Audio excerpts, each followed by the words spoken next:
সামান্য একটু গুনাহ করার কারণে শুধু কান্দে আর কান্দে, সামান্য একটু গুনাহ করার কারণে শুধু কান্দে আর কান্দে।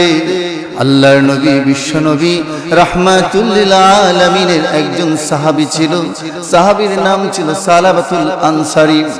আর একজন সাহাবীর নাম ছিল সাঈদ ইবনে আব্দুর রহমান। আল্লাহর নবী বিশ্ব নবী রাহমাতুল লিল আলামিন যখন যুদ্ধের ময়দানে চলে গেলেন, তিনার সঙ্গে সাঈদ ইবনে আব্দুর রহমানকে সাথে করে নিয়ে গেলেন। আল্লাহর নবী বিশ্ব নবী রাহমাতুল লিল আলামিন সালাবাতুল আনসারী এবং সাঈদ ইবনে আব্দুর রহমান দুজনকে ভাই ভাই বানিয়ে দিলেন। আল্লাহর নবী যখন সাঈদ ইবনে আব্দুর রহমানকে যুদ্ধের ময়দানে নিয়ে গেলেন, আল্লাহর নবী বিশ্ব নবী রাহমাতুল লিল আলামিন সালাবাতুল আনসারীকে সাঈদ ইবনে আব্দুর রহমানের পরিবারের দায়িত্ব দিয়ে গেলেন। আল্লাহর নবী বিশ্ব নবী রাহমাতুল লিল আলামিন যখন সাঈদ ইবনে আব্দুর রহমানকে নিয়ে যখন যুদ্ধের ময়দানে চলে গেলেন, এই দিকে সালাবাতুল আনসারীকে শয়তান এসে প্রবঞ্চনা দিতে শুরু করলো। ও সালাবা, সাঈদের স্ত্রী বড় সুন্দরী, সাঈদ বাড়িতে নাই সুবর্ণ সুযোগ, এরকম সুবর্ণ সুযোগ আর কোনদিন জিন্দেগিতে তুমি পাবে না। এতটুকু বলার পরে সালাবাতুল আনসারীর ভিতরে শয়তানের প্রবঞ্চনা ঢুকে গেল। সালাবাতুল আনসারী সাঈদ ইবনে আব্দুর রহমানের স্ত্রী বড় সুন্দরী, তার হাতের মধ্যে ধরে যখন পর্দার আড়ালে নিয়ে গেল, সাঈদ ইবনে আব্দুর রহমানের স্ত্রী ডাক দিয়ে বলে, ও সালাবা, তুমি তোমার ভাইয়ের আমানতের খেয়ানত তুমি কেমনে করবে? কাল কিয়ামতের কঠিন ময়দানে কি তুমি আল্লাহর সামনে দাঁড়াবে না? আজ এই মুহূর্তে তুমি যদি আমার সঙ্গে অন্যায় কাজে লিপ্ত হও, কাল কিয়ামতের কঠিন ময়দানে তুমি আল্লাহর সামনে দাঁড়িয়ে কি জবাব দেবে? তোমার ভিতরে কি জাহান্নামের আগুনের ভয় না? এতটুকু বলার পরে সালাবাতুল আনসারীর ভিতরে জাহান্নামের আগুনের ভয় চলে আসলো। হাত ছেড়ে দিয়ে পূর্ব দিকে পাহাড়ের দিকে দৌড়তে লাগলো। পাহাড়ের কাছে গিয়ে বৃক্ষের নিচে গর্তের ভিতরে সেজদারত অবস্থায় পড়ে আল্লাহর কাছে কান্নাকাটি শুরু করলো। প্রভু, অন্যায় করেছি, অপরাধ করেছি, আল্লাহ মেহেরবানি করে তুমি আমার জীবনের সব গুনাহগুলো ক্ষমা করে দাও। এমনি যুদ্ধের ময়দান থেকে সাঈদ ইবনে আব্দুর রহমান বাড়িতে ফিরল। তার স্ত্রীকে জিজ্ঞেস করলো, আমার ভাই সালাবা কোথায়? স্ত্রী ডাক দিয়ে বলল, সাঈদ, তোমার ভাই সালাবাতুল আনসারী ওই পূর্ব দিকে পাহাড়ের দিকে চলে গিয়েছে। সাঈদ ইবনে আব্দুর রহমান দৌড়ায় গেল, গিয়ে দেখে সালাবাতুল আনসারী পাহাড়ের নিচে বৃক্ষের নিচে গর্তের ভিতরে সেজদা দিয়ে কান্নাকাটি করতে লাগলো। সাঈদ ইবনে আব্দুর রহমান ডাক দিয়ে বলল, সালাবা, মাথা উঠা, আল্লাহর দরবারে যদি কেউ এইভাবে কান্নাকাটি করে, আল্লাহ অবশ্যই তার জীবনের সব গুনাহগুলো ক্ষমা করে দে, চলো মাথা উঠাও। সালাবাতুল আনসারী ডাক দিয়ে বলে, ও ভাই সাঈদ, আমি মদিনায় যাব না, আর যদি আমাকে নিতে হয় আমার দুইটা হাত গোলামের নেই বেঁধে এরপরে নিয়ে যেতে হবে। সাঈদ ইবনে আব্দুর রহমান সালাবাতুল আনসারীর দুইটা হাত ঘাড়ের সঙ্গে রশি দিয়ে গোলামের মতো বাঁধলো। যখন টানতে শুরু করলো, সালাবাতুল আনসারী ডাকতে বলে, ও ভাই সাঈদ, আমাকে মদিনায় বিশ্ব নবীর কাছে নেওয়ার আগে চলো আমি আবু বকরের দরবারে যাব। আমি আবু বকরের কাছে গিয়ে জিজ্ঞেস করব, আমার মতো গুনাহগারকে আল্লাহ মাফ দিবনি। সাঈদ ইবনে আব্দুর রহমান সালাবাতুল আনসারীকে নিয়ে গেল আবু বকর সিদ্দিকের দরবারে। ডাক দিয়ে বলে, আবু বকর সিদ্দিক, আমার মতো গুনাহগারকে আল্লাহ মাফ দিবনি। আবু বকর সিদ্দিক ডাক দিয়ে বলে, মাফ দেওয়া না দেওয়া আল্লাহর ব্যাপার, আমি জানি না, তুমি আমার বাড়ি থেকে বের হয়ে যাও। এরপরে সালাবা ডাক দিয়ে বলে, ও সাঈদ, আবু বকর আমাকে বের করে দিয়েছে, তাতে আমি নয়রাশ হই নাই, চলো উমরের দরবারে যাব। গেল উমরের দরবারে গিয়ে বলে, হে উমর, আমার মতো গুনাহগারকে আল্লাহ মাফ দিবনি। এবার উমর ডাক দিয়ে বলল সালাবা তোমার মতো গুনাহগারকে মাফ দেওয়া না দেওয়া আল্লাহর ব্যাপার আমি জানি না, তোমার মতো সাহাবী আমার বাড়ি থেকে বের হয়ে যাও। যখন সালামাতুল আনসারী বাড়ি থেকে বের হয়ে আসলো, বলল চলো ওসমানের দরবারে যাব। ওসমান রাদিয়াল্লাহু আনহুর দরবারে গিয়ে বলে, ও ওসমান, আমার মতো গুনাহগারকে আল্লাহ মাফ দিবনি? ওসমান ডাক দিয়ে বলে, ও সালাবা তোমার মতো গুনাহগারকে মাফ দেওয়া না দেওয়া আল্লাহর ব্যাপার আমি জানি না, তুমি বের হয়ে যাও। এরপরে সালাবা ডাক দিয়ে বলছে, চলো আমি যাব আলীর দরবারে, আমি আলীর দরবারে গিয়ে জিজ্ঞেস করব। আলীকে গিয়ে জিজ্ঞেস করলো, আলী আমার মতো গুনাহগারকে আল্লাহ মাফ দিবনি? আলী ডাক দিয়ে বলে, ও সালাবা তোমাকে মাফ দেওয়া না দেওয়া আল্লাহর ব্যাপার আমি জানি না, তুমি আমার বাড়ি থেকে বের হয়ে যাও। সালামাতুল আনসারী রাদিয়াল্লাহু আনহু ঘর থেকে বের হয়ে বলে, ও সাইদ আমাকে সবাই বের করে দিয়েছে, আমি নৈরাশ হই নাই।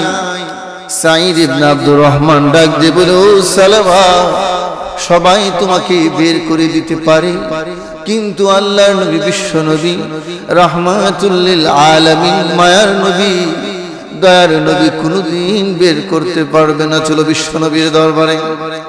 সালামাতুল আনসারী রাদিয়াল্লাহু আনহু বিশ্ব নবীর দরবারে গিয়ে বলে, ইয়া রাসূলুল্লাহ ইয়া হাবিবাল্লাহ আমার মতো গুনাহগারকে আল্লাহ মাফ দিবনি? আল্লাহর নবী বিশ্ব নবী রাহমাতুল লিল আলামিন বলেন, ওরে বিশ্বাসঘাতক সাহাবী, তোকে মাফ দেওয়া না দেওয়া আল্লাহর ব্যাপার আমি জানি না, তোর মতো বিশ্বাসঘাতক সাহাবী আমার বাড়ি থেকে বের হয়ে যা। সালামাতুল আনসারী বিশ্ব নবীর দরবার থেকে বের হয়ে সাইদ ইবনে আব্দুর রহমানকে ডাক দিয়ে বলল, সাইদ এতক্ষণ আমি ভেবেছিলাম আমার মাফের কোন ব্যবস্থা হবে, বিশ্ব নবী যেহেতু আমাকে বের করে দিয়েছে, আমার মতো গুনাহগার মনে হয় আল্লাহর জমিনে আর কেউ নাই। ও সাইদ আমি যাব না, আমি আর মদিনার লোকদের কাছে আমার এই চেহারা দেখাবো না। সালামাতুল আনসারীর মেয়ে হামসা রাদিয়াল্লাহু তাআলা আনহা বলেন, আব্বা যতদিন না পর্যন্ত মদিনার সাহাবীদেরকে তুমি খুশি না করতে পারবে, যতদিন না পর্যন্ত বিশ্বনবী তোমার প্রতি খুশি হবে, ততদিন পর্যন্ত আমি খামসানা তোমাকে আব্বা বলে জিন্দেগিতে কোনোদিন স্বীকার করব না। সালামাতুল আনসারী বলে, ও সাইদ আমার হাতের বান ছেড়ে দাও, আমি আর মদিনায় যাব না, যাব না, যাব না, মদিনায় যাব না, আমাকে ছেড়ে দাও। সালামাতুল আনসারী চলে গেল আবার পাহাড়ের দিকে, সেজদায় পড়ে কান্দে, প্রভু দুনিয়াতে রেখেছো, কোনদিন যদি দুষ্টামি করতাম ভাইরা বাড়ির ভিতরে ঢুকতে দিত না, বাবার কাছে বিচার যেত, বাবাও বাড়ির ভিতরে ঢুকতে দিত না, সারা রাত বাহিরে বাহিরে ঘুরতাম, কিন্তু শত অন্যায় করার পরেও গভীর রজনীতে মা পিছনের দরজা খুলে শাড়ির আঁচল বিছিয়ে দিয়ে ডাকে, আয় বাবা আয়, পৃথিবীর সবাই তোকে বিদায় করে দিলেও আমি জনম দুঃখিনী মা তোকে কোনোদিন বিদায় করতে পারি না। ও প্রভু একজন মা যদি এত দয়ালু হতে পারে, তুমি তো মার থেকে কোটি গুণ দয়ালু বেশি। আল্লাহ আমি অন্যায় করেছি, অপরাধ করেছি, আল্লাহ মেহেরবানি করে তুমি আমাকে ক্ষমা করে দাও। এই বলে যখন কাঁদতে লাগলো, জিবরাইল আলাইহিস সালাতু ওয়াস সালাম বিশ্ব নবীর কাছে আসলেন। ইয়া রাসূলুল্লাহ ইয়া হাবিবাল্লাহ এই পৃথিবীর মালিক কে? আল্লাহর নবী বলেন, ও জিবরাইল এই পৃথিবীর মালিক তো আল্লাহ, মাখলুকের মালিক কে? মাখলুকের মালিক তো আল্লাহ। এই পৃথিবীর মালিক যদি আল্লাহ হয়ে থাকে, মাখলুকের মালিক যদি আল্লাহ হয়ে থাকে, ওগো নবীজি এই মুহূর্তে সালাবাতুল আনসারীর জীবনের সমস্ত গুনাহ আল্লাহ মাফ করে দিয়ে এই মুহূর্তে কোরআনের আয়াত নাজিল করে দিয়েছে। আল্লাহর নবী বিশ্ব নবী রাহমাতুল লিল আলামিন ডাক দিয়ে বললেন, ও সালমান ফারসি। সালমান ফারসি ছিলেন সবচাইতে মুরব্বী সাহাবী, যিনি ইসলাম ধর্ম গ্রহণ করেন 150 বছর বয়সে, আর সালমান ফারসি রাদিয়াল্লাহু তাআলা আনহু 350 বছর বয়সে ইন্তেকাল করেছেন। এরকম লম্বা হায়াত কোন উম্মতে মুহাম্মাদি পায় নাই, আর পাবেও না। আল্লাহর নবী সালমান ফারসিকে ডাক দিল, ও সালমান ফারসি, আমার সালাবা কোথায় আছে একটু খুঁজে দেখো না।